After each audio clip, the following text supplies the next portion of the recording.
மக்களுக்கு நல்லது பண்றதுக்கு அரசியலுக்கு வாங்கடா, கொள்ளை அடிக்கிறது கொலை பண்றதுக்கு அரசியலுக்கு. வன்மங்க எல்லாம் வன்மம். தமிழ்நாட்டில் எங்கே திரும்பினாலும் வன்மம் கொட்டிக்கிட்டே இருக்கிறானுங்க. இந்த ஃபேஸ்புக்கு ட்விட்டர் அந்த பக்கமெல்லாம் மட்டும் போனோம்னா வைங்களேன், கொட்டுறான் வன்மத்தை அள்ளி இறக்கிறான். காசா பணமா கொட்டுற வன்மத்தை கொட்டிக்கிட்டு இருக்கானுங்க. என்னைக்கு முதலமைச்சர் விஜய் அவர்கள் முதல்ல கட்சி தொடங்கி வந்தவரோ அன்னிலேருந்து கொட்டிக்கிட்டு இருக்கானுங்க. நம்ம பார்த்தோம்னா மனசு பதற அளவுக்கு இவங்க வன்மத்தை கொட்டிக்கிட்டு இருக்கானுங்க. இன்னைக்கு என்னன்னா எந்த அளவுக்கு வந்திருக்கானுங்கன்னா, இன்னைக்கு இந்த அமைச்சர் பதவியெல்லாம் ஒதுக்கியிருக்காங்க. இந்த ஜாதியினருக்கு இந்த அமைச்சர் கொடுத்துட்டீங்க. நீங்க எதுக்குங்க ரமேஷ் அவர் ஒரு ஐயருங்க அவரு ஐயருக்கு நீங்க போயிட்டு அறநிலையத்துறை கொடுத்துருக்கீங்க அப்படின்ட்டு இவனுக்கு எக்ஸ்ட்ரீம் லெவல் எதிர்க்கும் போதுனா ஜாதியை வச்சு இன்னைக்கு யாரெல்லாம் சமூக நீதி பேசிக்கிட்டு இருந்தாங்களோ அவங்க இன்னைக்கு என்ன லெவலில் பேசிட்டு இருக்காங்க பாருங்க. இவனுடைய உண்மமோ இவங்க தாங்க. இதாங்க இவனுக்கு இப்படிப்பட்டவனுக்கு தான் இத்தனை நாள் நல்ல வேஷம் போட்டு இருந்தாங்க. இவனுக்கு சொல்லுவானுங்கல்ல ஒரு சமூக நீதி உண்மையான சமூக நீதிங்கிறது இன்னைக்கு நடந்திருக்குல்ல, அமைச்சரவை ஒதுக்கியிருக்காங்களா, இதுதான் உண்மையான சமூக நீதி. இது திமுக என்ன நினைக்கிறாங்கன்னா, சமூக நீதி கொடுக்கணுங்க, ஆனால் அது கொடுக்கணும் நாங்கள் மட்டும் கொடுக்கணும், திமுக மட்டும் கொடுக்கணும், வேற அவனு கொடுத்தா நாங்கள் வன்மத்தை கக்குங்க அப்படின்னு கக்கிட்டு இருக்கானுங்க. ஆடா பாவிகளா, இவங்கள்ட்ட நான் காலம் ஓட்டுறதுக்கு பதிலாக எங்கேயாவது ஒரு விசாரிச்சா வாங்கிட்டு கைலாசுக்கு போயிட்டு மன நிம்மதியாக ஒரு 4 மாதம் 5 மாதம் இருந்துட்டு வந்தால் தான் நிம்மதி ஏதாவது நினைக்கிறேன். அங்கே பணம் விமோச்சனம் கிடைக்கும்.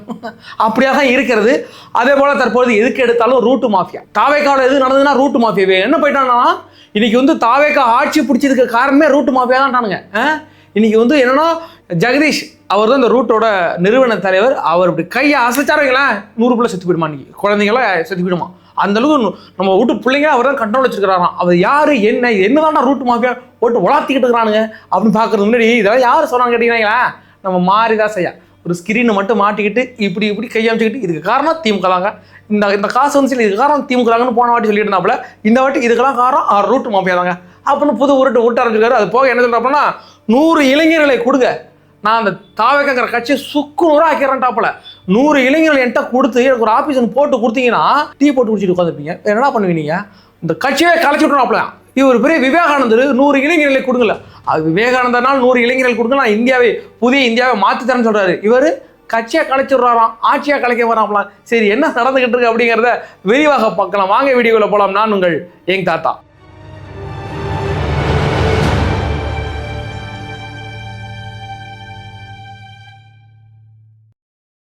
நம்மளோட வீடியோக்களை பாருங்க, நம்ம சேனலை சப்ஸ்கிரைப் பண்ணி வச்சுடுங்க, லைக் பண்ணுங்க, ஷேர் பண்ணுங்க, ஒரு தாழ்மையான கருத்துக்களை கமெண்ட் செக்ஷன் அப்படி பதிவிட்டுட்டு இந்த ரூட்டு மாஃபியான்னு உலாத்திக்கிட்டு இருக்காங்க. இது என்னதானா ரூட்டு மாஃபியா அப்படின்னு பார்த்தோம்னா, ரூட் அப்படிங்கிறது ஒரு நிறுவனம். அது என்ன நிறுவனம்னா, அந்த நடிகர்கள்லாம் இருக்காங்கல்ல, அவர்களுடைய இந்த கால் ஷீட்டு, அந்த பணம், போக்குவரத்து அதெல்லாம் ஹேண்டில் பண்ணுற ஒரு நிறுவனம் தான் அந்த ரூட் நிறுவனம். அது 2015 தொடங்கப்பட்டதுன்னு நினைக்கிறேன் அந்த நிறுவனம்.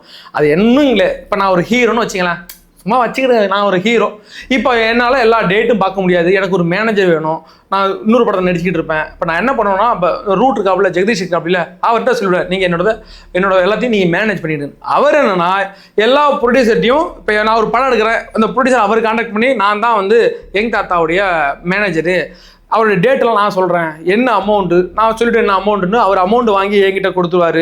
என்னென்ன டேட்டு போகணும் அவர் தான் எங்களுக்கு சொல்லுவார். அந்த நிறுவனத்தில் உள்ள ஒரு ஆள் தான் சொல்லுவாருங்களேன். இதே மாதிரி எல்லா நடிகைகளுடைய அந்த கால் ஷீட்டு, அவங்களுடைய பெண்டிங் அமௌண்ட்டு, என்ன சேலரி, அதெல்லாம் அவங்கவுங்க பார்த்துவாங்க. அந்த நிறுவனம் தான் இது. இந்த நிறுவனத்துக்கும் விஜய் அவர்களுக்கு என்ன சம்பந்தம்? எல்லா நடிகர்கள் மாதிரி விஜய் அவர்களுக்கும் அந்த ரூட்டை அந்த டீமு தான் பார்த்துக்கிட்டாங்க. கொஞ்சம் அந்த ஓனர் இருக்காப்புல ஜெகதீஷ், அவர் ரொம்ப க்ளோஸ் ஆகிட்டார் விஜய் கூடங்கிறதுனால அவரை மேனேஜராக போட்டுக்கிட்டு எல்லா இடங்களையும் ஓன் மேனேஜராக போட்டாச்சு. இதுதான் இப்போ உனக்கு என்ன பண்ணிட்டானுங்கன்னா, இதுக்கு காரணம் ரூட்டு தாங்க. ரூட்டு ஒரு 30,000 வாட்ஸ்அப் சேனலை ஓப்பன் பண்ணிட்டு விஜய் அவர்களை ரொம்ப ப்ரொமோட் பண்ணிட்டாங்க. அந்த பார்த்துக்கிட்டு அந்த இளைஞர் மத்தியில் ஒரு பொய்யை விதைச்சிட்டாங்க, அந்த குழந்தைங்களை கண்ட்ரோல் எடுத்துட்டாங்க. இன்னைக்கு ஒரு சொடக்கு போட்டால் 100 குழந்தை செத்து போயிடுங்க, அந்தளவுக்கு ரூட் மாஃபியா வந்துட்டுங்க. எதுக்கு எடுத்தாலும் ரூட் மாஃபியா. ஏண்டா முட்டா பயலோட சோத்தா தான் திங்கிறீங்களா, வேற எதுவும் திங்கிறீங்களா? எனக்கு ஒன்றும் புரியலடா. நான் இருக்கிறேன்னு வச்சுங்களேன், இப்போ நான் என் கையில் செல்லு இருக்குது, நான் ரீல்ஸ் நிறையா பார்க்குறேன், சமூகலாம் பார்க்குறேன், என்ன நடக்குதுங்கிறத ஆராய்ச்சி பார்ப்போம். ஓ இது சரியா தவறா அப்படின்னு பார்ப்போம்ல. அந்த ரூட்டு மாஃபியா அங்கே அந்த சமூக இடத்துல கொண்டதுனால நான் விஜய்க்கு ஓட்டு போடணும். நான் விஜய் அவர்களுக்கு இதற்காக ஓட்டு போட்டேன். நல்ல அரசியல் மாற்றம் வரணும் ஓட்டு போட்டேன். திமுகவும் அதிமுகவும் ஒழியணும், இவனுங்க இந்த 60 வருஷமா இந்த தமிழ்நாட்டை குட்டி சவரம் ஆக்கிட்டான்னு ஓட்டு போட்டேன். இதே மாதிரி நான் என்னோட மைண்ட் தாட் வேற. சரி, சில பேர் நீங்களாம் போட்டிருப்பீங்க, விஜய் அவர்களா அரசியலுக்கு வந்தார், விஜய் அண்ணனுக்கா நான் ஓட்டு போடுறேன், அவர் நல்ல சிவா நம்பிக்கை. இதில் எங்கே ரூட் மாஃபியா வந்துச்சு? விஜய் அவர் மேலே உள்ள நம்பிக்கை, இத்தனை காலம் பார்த்த நம்பிக்கை. சரி, சாதாரண மக்கள் இருக்கிறாங்கல்ல, இப்போ என்னோட அம்மா போட்டிருப்போம், உங்களோட அம்மா போட்டிருப்போம், உங்கள் வீட்டில் உள்ளவங்க போட்டிருப்பாங்க. நீங்கள் தான் உங்கள் அம்மாவை நீங்கள் வந்து மைண்ட் வாஷ் பண்ணியிருப்பீங்க. அம்மா இந்த மாதிரி விஜய் நான் வந்து கண்டிப்பாக செய்வாருமா, ஓட்டு போடுங்கம்மான்னு சொல்லியிருப்பீங்க. இன்னும் சிலர் இருக்கிறாங்க, இதுக்கும் அதுக்கும் ரூட்டு மாஃபியா என்ன சம்மந்தம்? நீங்கள் உங்கள் அம்மாவை, உங்கள் அப்பாவை, உங்கள் சொந்தக்காரன் நீங்கள் மைண்ட் வாஷ் பண்ணீங்க, இதுக்கு ரூட்டு மாஃபியா என்ன சம்மந்தம்? சொல்லணுன்ட்டு எதுவும் சொல்லுவீங்களாடா பொழுது போகிறதுக்கு? சரி, சில அடித்தட்டு மக்கள் இருப்பாங்க, அங்கே ரூட்டு மாஃபியா எப்படி போணுச்சு? அவங்கள்ட்ட வாட்ஸ்அப் இருந்துச்சா? ஒரே ஒரு நம்பிக்கை தான், விஜய் அவருக்கு இத்தனை 2 பேர் இருந்து தமிழகத்தை சுடுகாடாக்கிட்டாங்க. புதுசா ஒரு பையன் வருது, அந்த பையன் நான் சின்ன வயசுலேருந்து 33 வருஷமா சினிமாவில் பார்த்த பையன், தெரிஞ்ச புள்ள, அந்த புள்ள வந்து அதை வச்சு செய்யணும்னு ஒரு அம்மா நினைச்சிது. இங்கெல்லாம் எங்கடா ரூட்டு மீடியா வந்துச்சு? இவங்களுக்கு என்னன்னா அந்த பெண் மீடியான்னு திமுக வச்சிருந்தாங்க. அதே மாதிரி இப்போ வந்து இவங்க என்ன வச்சிருக்காங்கன்னா, இந்த ரூட்டு ஒரு பெரிய ஒரு நிறுவனம் வச்சுக்கிட்டு தமிழக மக்களை சூறையாடுறாங்க அப்படின்றாங்க. இதற்கு என்ன ஆதாரம் இருக்கிறது? எந்த இடத்துல அந்த ரூட் குரூப் உள்ள வந்து இதெல்லாம் பண்ணானுங்கன்னு உங்களுக்கு எப்படி தெரியும்? அது ரஜினிகாந்தை தாக்குறது, அதுதாங்க இவங்க தாக்குறது. எல்லா நடிகர்களுக்கும் பிஆர் டீம்னு ஒரு டீம் இருக்கும். அவங்க தங்களோட படத்தை ப்ரொமோட் பண்ணுறது, ஆப்போனண்ட்டுக்கு இருக்கிற ஒரு ஹீரோ வந்து அவங்க இமேஜை டேமேஜ் பண்ணுறதுன்னு எல்லா நடிகர்களும் பண்ணுறாங்கன்னு நினைக்கிறேன். இது தவிர்க்க முடியாதது, அது தவறு தான். ஆனால் அவங்க மொத்தமாக விஜய் அவர்களுக்கு சினிமாவில் பண்ண மாதிரியே தற்பொழுது வந்து அரசியலில் பண்ணிக்கிட்டு இருக்காங்க. இது முழுக்க திமுக அட்டாக் பண்ணது ஃபுல்லாக இவங்க தாங்க, அவங்க தாங்கன்னு புதுசாக பொருளை கிளப்புறாங்க. திமுகவுக்குனாலும் அபிஷேலாம் பெண்ணுன்னு ஒரு டீம் இருந்துச்சு, அவங்க எல்லா வேலையும் பார்த்தாங்க, திருட்டு வேலையை பார்த்தாங்கிறது எல்லாருக்கும் தெரியும். அது வகை தோற்று போனது பிறகு இந்த பெண் டீம் உள்ள அவர் சபரிசனே வந்து இல்லைங்க, இந்த நாங்கள் ஏற்றுக்கிறோங்க, நாங்கள் வந்து சில தவறுகளை செஞ்சுருக்கிறோம், எங்கள் டீமு அப்படின்னு எங்கள் நிறுவனம் தவறு செய்திருக்குன்னே ஒத்துக்கிட்டு ஒரு போஸ்டரை போட்டாங்க. அப்போ அபிஷியலாக அவங்களே சொல்லிட்டாங்க, எந்த இடத்துல ரூட்டு வந்து தாவேக்காக்கு வேலை செஞ்சது இருக்கா சொல்லுன்ட்டு சொல்லணும். எல்லா குறையும் இப்போ என்னன்னா, இது ஒரு பெரிய மாஃபியா, விஜய் அவர்கள் வந்து இது வந்து ஒரு ஸ்கேம் பண்ணியிருக்கிறாரு அப்படின்ட்டு கொண்டாந்து நம்மகிட்ட கொடுக்குறாங்களாம். அண்ட் அயோக்கிய பயலோல நாங்கள் ஓட்டு போட்டது அரசியல் மாற்றம் வரணுங்கிறதுனால ஓட்டு போட்டது. இதுக்கு முன்னாடி நாங்கள் யாருக்கு ஓட்டு போட்டோம்? திமுகவுக்கும் அதிமுகவுக்கும் ஓட்டு போட்டோம். இப்போ அவங்க 2 பேரும் என்ன செய்யறாங்கிறது தெரிஞ்சு போச்சு. புதிய மாற்றம் வரணும், பல கோடி மக்கள் நம்பி ஓட்டு போட்டிருக்காங்க. இதெல்லாம் ஏண்டா எவ்வளவோ பொருளிகளை தாண்டி வந்திருக்கு, எங்களுக்கு இதெல்லாம் ஏமாத்திரண்டா. இருந்தாலும் ரூட் மாஃபியான்னு நீங்கள் பொருளை கிளப்பிட்டு இருக்காங்கல்ல, அதெல்லாம் எந்த அளவுக்கு உண்மை? அவங்க ஜஸ்ட் ஒரு மேனேஜ்மெண்ட், நடிகர்களுக்கும் நடிகைகளுக்கும் அந்த டைம் ஒதுக்கிறது, சம்பளத்தை வாங்கி கொடுக்கறது, அதே மாதிரியான வேலைகளை மட்டும்தான் பார்க்குறாங்களே தவிர மற்றபடி இவங்க பொருளாக விடுறாங்க. ஜெகதீஷ்ன்றது பர்சனல் அசிஸ்டண்டாக மாறிட்டார், விஜய்க்கு வந்து ஒரு மேனேஜராக மாறிட்டார். அதனால இதையும் லிங்க் பண்ணி இவங்க தவறான செய்திகளை பரப்பிட்டு இருக்காங்க. சரி, அடுத்து நம்ம என்ன பார்க்க போறோம்னா அமைச்சரவையில் நம்ம பார்த்தோம், மொத்தம் தலித் சமுதாயத்தினருக்குன்னு ஒரு 7 பேர். நாளை காலை இன்னும் ஒரு நபர் வந்துடுவார், விசிகேவிலிருந்து வன்னியரசு வரப்போகிறார். அநேகமாக அவர்களுக்கு வந்து ஆதி திராவிடர் நலத்துறை அந்த டிபார்ட்மெண்ட் தான் ஒதுக்கப்படும் அப்படின்னு நினைக்கிறேன். இப்போ நிறைய பேர் என்ன சொல்லிட்டாங்கன்னா, அங்கே பாருங்க, ஒரு தலித் சமூகத்திலேருந்து வந்து ஆதி திராவிடர் நலத்துறை தராங்க, ஒரு IUML வரப்போறாரு, அவர்களுக்கு சிறுபான்மை துறை தரப்போறாங்க. இப்போ பார்த்தீங்கன்னா ஏற்கனவே வந்து ஒரு ஐயர் சமூகத்தை சார்ந்த ரமேஷுக்கு வந்து அறநிலைத்துறை, அது அவங்க சாதி சம்பந்தம் கொடுக்குறாங்க, மீனவருக்கு மீன சம்பந்தம் கொடுக்குறாங்க, அப்படிலாம் பேசிக்கிட்டு இருக்காங்க. நான் ஒன்னே ஒன்று சொல்கிறேன், நம்ம ஏற்கனவே பழைய வீடியோவில் ஒன்று சொல்லியிருந்தோம், இதே நம்ம திருமாவளவன் அவர்களே நீங்கள் கூட்டணிக்கு வாங்க, ஒரு துறை நீங்களே கேட்டு வாங்க, அதுவும் ஆதி திராவிடர் நலத்துறை கேட்டு உங்கள் சமுதாயத்தை நீங்கள் என்ன பண்ண நினைக்கிறீங்க அதை பண்ணுங்க அப்படின்னா சொன்னோம். இப்போ நான் ஒரு தலித் சமூகத்தை சார்ந்தவர்னீங்களா, எனக்கு ஒரு துறை கேட்டால் நான் என்ன துறை கேட்கணும்? ஏன் சமூகத்துக்கு நல்லது செய்யணும்? அந்த மக்கள் அடித்தட்டு மக்கள் நின்று அங்கேயே கிடக்குறாங்க, அவங்கள மேலே கொண்டு வரணும்னா அந்த துறை என்கிட்ட கொடுங்க, அதில் உள்ள தவறுகளை கலைஞ்சு அவங்கள மேலே கொண்டு வரணும்னு நான் அந்த தலித் சமூகங்களுக்கு என்னென்ன நல்லது செய்யணுமோ அதான் நான் கேட்டு வாங்குவேன். அதெல்லாம் கரெக்டு. இப்போ புதுசாக விட்டுட்டு இருக்காங்க.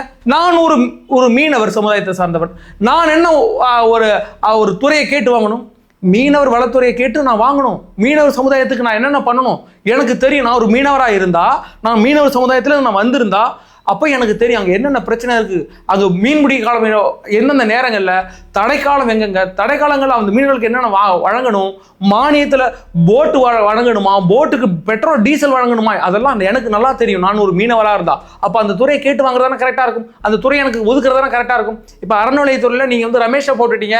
முதல் முறையாக தமிழகத்தில் ஒரு ஐயர், அந்த பிராமின் கம்யூனிட்டிலேருந்து இப்போ தான் வந்து அமைச்சருக்குள்ளே வந்திருக்கிறாங்க. அது இவங்களுக்கு பொறுக்கலை. நீங்கள் எதுக்கு ஐயர் விட்டுட்டு? ஏன்னா திமுக காலத்தில் கூட யாருக்கும் அந்த திமுகங்கிறது பிராமண எதிர்ப்பில் தானே வந்துச்சு, அவங்க ஒதுக்க மாட்டாங்க. ஆனால் விஜய் அவர்கள் உண்மையான சமூக நீதிங்கிறது எல்லா சமூகத்தினர் சமமானது.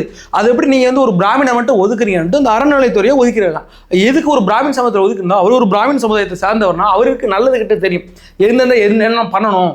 இந்த அறநிலையத்துறைங்கிறது அங்கே உள்ள பிராமணர் கட்டுப்பாட்டில், அந்த கோயில் அவங்க கட்டுப்பாட்டில் இருக்குது. அப்படிங்கிற அவங்களுக்கு நல்லா தெரியும். அப்படிங்கிறதுனால அந்தந்த சமுதாயத்தினருக்கு அங்கங்கே ஒதுக்கிருக்காங்க. இது ஒரு மேட்டர்னுக்கிட்டு ஐயோ நீங்க ஐயர் சமுதாயத்துல 2 பேருக்கு கொடுத்துருக்கலாம். ஏற்கனவே நம்ம வெங்கட்ரமணா ஒதுக்கி இருக்காங்க, நீங்க எப்படியும் கொடுத்துருக்கீங்க. இதே தலித் சமூகத்தினருக்கு 8 பேருக்கு கொடுத்துருக்காங்க. அதை பத்தி ஒண்ணு பேசுறேன். இந்த சன் நியூஸ்காரன் என்ன போட்டு ஊட்டிட்டு இருக்கான். நீங்க எப்படிங்க தமிழ் தாய் எடுத்து 3ஆவதா கொண்டு வந்தீங்க, 3ஆவதா கொண்டு வந்தீங்க. நீ எந்த மாட்டா கொண்டு வந்துருக்கணும், எந்த மாட்டம் நீ கொண்டு வந்துருக்கணும். தலித் சமூகத்தினருக்கு 8 பேருக்கு ஒதுக்கி இருக்கிறாங்கல்ல, வரலாற்றிலேயே முதல் முறையாக அதை கொண்டு வந்திருக்கணும். வரலாற்றிலேயே முதல் முறையாக கூட்டணி ஆட்சி நடந்துட்டு இருக்குல்ல. இப்போதான் தமிழ்நாடு எப்போ சுதந்திரம் கிடைச்சி நம்மலாம் ஒரு அரசியலமைப்புக்குள்ள வந்தோமோ, அரசியலமைப்பு சட்டத்துக்குள்ள வந்தோமோ, முதல் முறையாக தமிழ்நாட்டில் கூட்டணி ஆட்சி நடக்குது. அந்த மேட்டரை நீ வெளில கொண்டு வந்துருக்கணும். இப்போ என்னென்ன மேட்டரை கொண்டு வரானுங்க பாருங்க. பொதுவாக இந்த பார்க்க போன அந்த அமைச்சகம் இப்போ ஒதுக்கப்பட்டிருக்குது எந்தெந்த சமூகத்தினருக்கு, எல்லாம் சமூக நீதியோட முதல் முறையாக தமிழகத்தில் எல்லா சமூகத்தினரும் யார் யாரெல்லாம் எம்எல்ஏ கேண்டிடேட்டா செலக்ட் ஆயிருக்காலும் எந்த அளவுக்கு கொடுக்கணுமோ அந்த அளவுக்கு எல்லா சமூகத்தினரும் பிரிச்சு கொடுத்துருக்காங்க. அதெல்லாம் நம்ம பாராட்டக்கூடிய விஷயமாக தற்பொழுது விசிகாவை சார்ந்த நம்மளுடைய வன்னியரசு அவர்களும் அதுக்கு பிறகு ஐயுஎம்எல் இப்போ ஜாயின் பண்ணிருக்காங்க.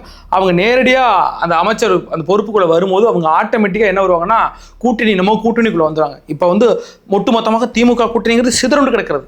அடுத்த தேர்தல் வந்துச்சுன்னா திமுக சைடில் கூட்டணியோட நிற்கிறதுக்கு ஆட்களே கிடையாது. இப்போ எல்லாமே ஒட்டுமொத்தம் வந்துச்சு. இப்போ 2 சிபிஐ மட்டும் உருட்டிக்கிட்டு இருக்காங்களேன். அவங்க வெளியிலேருந்து உருட்டினாலும் அவங்கள்ட்ட கண்டிப்பாக அவங்க எனக்கு ஒரு அமைச்சர் பதவி கொடுத்து கண்டிப்பாக கேட்க மாட்டாங்க. அவங்க அப்படிப்பட்ட ஒரு சித்தாந்தத்தில் வரல அப்படிங்கிற நமக்கு தெரியும். இருந்த போதிலும் அவங்க ஏறிந்துக்கிட்டு கடைசி இந்த எலெக்ஷன் வர நேரத்தில் இன்னும் கொஞ்ச காலம் சொல்லப்போனால் இன்னும் 2 வருஷத்துல நமக்கு நாடாளுமன்ற தேர்தல் வருது. அந்த நாடாளுமன்ற தேர்தல் ஆட்டோமேட்டிக்காக உள்ள வந்துருவாங்க. அதை பற்றின எந்த கவலையும் கிடையாது. அப்படியாக சிறப்பாக தற்பொழுது முடிந்திருக்கு. எனக்கு தெரிஞ்சு சமூக நீதி ஒரு அரசுனா இதுதான் சமூக நீதி அரசு. எல்லாருக்கும் யாருக்கெல்லாம் எப்படி கொடுக்கணும். இதே இடத்துல நீங்க தேவர் சமூகத்திற்கு நீங்க 3 தாங்க ஒதுக்கிருக்கீங்க, வன்னியர் சமூகத்துக்கு 4 தாங்க ஒதுக்கிருக்கீங்க, பிராமண சமூகத்துக்கு 2 தாங்க ஒதுக்கிருக்கீங்க. ஆனா நீங்க தலித் சமூகத்தில் உள்ளவங்க மட்டும் 8 ஒதுக்கிருக்கீங்கன்னு அங்க யாரும் கேட்கல. ஏன்டா இங்க எல்லாருக்கும் தெரியும் தலித் சமூகம் ஒடுக்கப்பட்ட சமூகம். அதுல இருந்து 8 பேருக்கு கொடுத்துருக்குங்கிறது மிக பெருசு. இதெல்லாம் கடந்த காலங்களில் திமுக 4 ஒதுக்கிருந்தாங்க. இந்த வாட்டி அப்படியே டபுள் 8 கொடுத்துருக்காங்கிறது எப்படி பாராட்டப்பட வேண்டிய விஷயம். அதெல்லாம் தூக்கி வீசிட்டு வேற ஏதாவது பேசிக்கிட்டு இருக்காங்க. மக்களாக நீங்கள் பார்த்துக்கிட்டு இருக்கிறீங்க, உங்களுக்கு எல்லாம் தெரியும். ஒரு ஆள் புதுசாக விளக்க வேண்டிய அவசியம் கிடையாது. இதையும் எடை போட்டு பார்க்க போறோம், அவ்வளவுதான். இதற்கு பிறகு இன்னொரு மிக அருமையான ஒரு சிறப்பான ஒரு சம்பவம் ஒன்று நடந்திருக்கு. காலமான கடைசியில் அந்த சம்பவம் நடந்து வச்சுக்கலாம். என்ன 2017 குளத்தூர்ல நம்மளுடைய முன்னாள் முதலமைச்சர் மு க ஸ்டாலின் அவர்கள் போட்டியிட்டார். கூட சேர்ந்து எதிர்த்து போட்டியிட்டவர் சைதை துரைசாமி போட்டியிட்டார். வெறும் 2000 ஓட்டுல மு க ஸ்டாலின் அவர்கள் ஜெயிச்சுட்டு போயிட்டார். அப்பொழுது ஒரு கேஸ் ஒன்று போட்டார். இப்போ எப்படி நம்ம திருப்பத்தூர் எம்எல்ஏ 1 ஓட்டில் ஜெயிச்சு கேஸ் போட்டாங்கல்ல, அதே மாதிரி இங்கே நிறைய முறைகேடுகள் நடந்திருக்கு. பணம் பட்டுவாடை பண்ணாங்க. எங்கே நியூஸ் பேப்பரில் பணத்தை வச்சு தள்ளி விட்டாங்க. அப்புறம் அது டெலிவரி வாயை வச்சு பணம் கொடுத்து விட்டாங்க. நிறைய கேஸ்லாம் இருந்துச்சு. அதில் அப்போ நிறைய எவிடன்ஸோட சைதை துரைசாமி கோர்ட்டில் ஒன்று கேஸ் போட்டிருந்தார். அந்த கேஸ் 2017 மறுபடியும் அதை தள்ளுபடி பண்ணிட்டு போயாச்சு. இப்போ மறுபடியும் என்னன்னா இன்னைக்கு அதை மறுபடியும் கையில் எடுத்திருக்கு உயர் நீதிமன்றம். அந்த வழக்கை மறுபடியும் விசாரிக்கணும். அதாவது மறுபடியும் விசாரிக்கணும். சைதை துரைசாமி சைட்லேருந்து ஒரு பெட்டிஷன் ஒன்று கொடுக்கப்பட்டது. அந்த பெட்டிஷன் ஏற்கப்பட்டு இன்னைக்கு முதல்ல ஓப்பன் பண்ணிருக்காங்க. 2011 மு க ஸ்டாலின் அவர்கள் குளத்தூர் தொகுதியில் ஜெயிச்சதுக்கு எதிராக போடப்பட்ட வழக்கு இன்னைக்கு ரீஓப்பன் பண்ணியிருக்காங்க. ரீஓப்பன் பண்ணி என்ன பண்றது? சரி, அவர் தவறே பண்ணிட்டாருன்னு வந்துட்டு வெற்றி செல்லாதுங்க. நம்மளுடைய மு க ஸ்டாலின் அவர்கள் பெற்ற அந்த வெற்றி செல்லாது அப்படின்ட்டு அந்த தொகுதியை தூக்கி விட்டுருவாங்க. அந்த எம்எல்ஏ பதவியை தூக்கி விட்டுருவாங்க. இப்போதான் எம்எல்ஏ இல்லையா அந்த மனுஷா, இதுக்கு ஒரு எதை தூக்க போறாங்க அப்படின்னு பார்த்தா அப்படி கிடையாது. 6 ஆண்டுகள் தேர்தலில் போட்டி போட முடியாது. இதை குற்றம் நிரூபிக்கப்பட்டால் 6 ஆண்டுகள் மு க ஸ்டாலின் அவர்கள் அடுத்த 6 ஆண்டுகள் நீங்க தேர்தலில் போட்டியிட முடியாது. இதே மாதிரி 1975 நினைக்கிறேன் இந்திரா காந்தி அவர்களுக்கு அதே மாதிரி தண்டனை வந்துச்சு. கேரளாவில் ஒரு மனுஷனுக்கு, இங்கே சென்னையில் ஒரு ஆள் இருக்குன்னு சொல்லியிருந்தாங்க. அதே மாதிரி ஒரு நபர்களுக்கு நாராயணன் நினைக்கிறேன் தாம்பரம் தொகுதியாக எனக்கு சரியாக ஞாபகம் இல்லை, நான் குடியரசு ஷேர் பண்ணேன். அப்படியாப்பட்ட அவர்களும் 6 ஆண்டுகள் தடை செய்யப்பட்டது. நீங்கள் தேர்தல் நிற்க முடியாது அப்படின்ட்டு. மறுபடியும் இது நிரூபிக்கப்பட்டால் மு க ஸ்டாலின் அவர்கள் அடுத்த 6 ஆண்டுகள் எலெக்ஷனில் போட்டி போட முடியாமல் போயிடும். அப்புறம் வாழ்காலத்துக்கும் போட்டி போட முடியாது. இந்த 6 ஆண்டு பெரிய மேட்ரா அப்படின்னு அவர் தூக்கி போட்டு போயிட்டே இருப்பாப்பல. அது உதயநிதி ஸ்டாலின் கூட வச்சுருவாங்களே. அதே மாதிரியான சம்பவம் நடந்திருக்கு. அந்த அடுத்தடுத்த அப்டேட்டில் நம்மளுடைய மு க ஸ்டாலினுடைய இந்த 2011 குளத்தூர் அந்த டீட்டெயிலாக உங்களுக்கு கேஸ் மூவ் ஆக உங்கள்கிட்ட கொண்டு வச்சுக்கிறேன். சரி மக்களாக நீங்கள் பார்த்து கொண்டு இருக்கிறீங்க. உங்களுடைய தாழ்மையான கருத்துக்களை கமெண்ட் செக்ஷனில் பதிவிடுங்க. சரி, வேற ஒரு வீடியோவில் சந்திக்கும் வரை உங்களிடமிருந்து விடைபெறுவது நான் உங்கள் யங் தாத்தா.